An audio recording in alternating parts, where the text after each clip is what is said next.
Anzane. چند تا گاو داره دکا؟ چندش؟ بهترین. من اینجا پاده اکای طاهر، من آدم طاهر نام دارن. از سالی که ما به دنیا آمدیم من خیلی سادگی پیر نمیشم. یا 70 باسن یک رنگ 40 ساله میتوبم. من این پسرچه شم.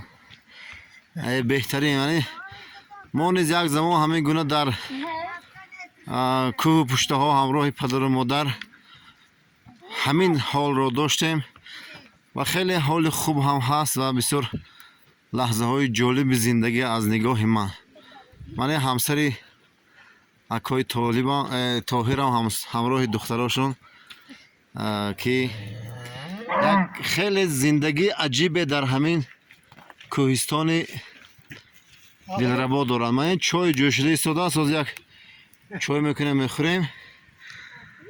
خلاصه که دوستان عزیز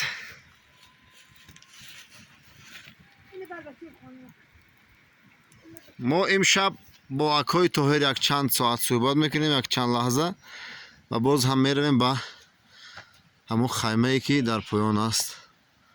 سربلند باشید. خواستیم که یک لحظه همین منظره زیبا رو که اکای طاهر اینجا هستند، من بچه های ما هم در اینجا نسبتی حیوان ها خیلی ذوق و شوق دارن، بازی دارن. اپای گلجهان این کس هم از سالی که ما مایده بودم هیچ نه پیر شوند، هیچ نه سینه‌شان رو همین گونه جوان، یعنی که اینها هر دو عاشق هستن.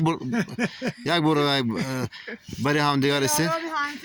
بله اینا با یک خونریزی ها یک دیگر رو به دست آوردگی. اکای طاهر ما وقتی که خردسال بودیم میگفتن که عاشق گلجهان گفتن دختر است.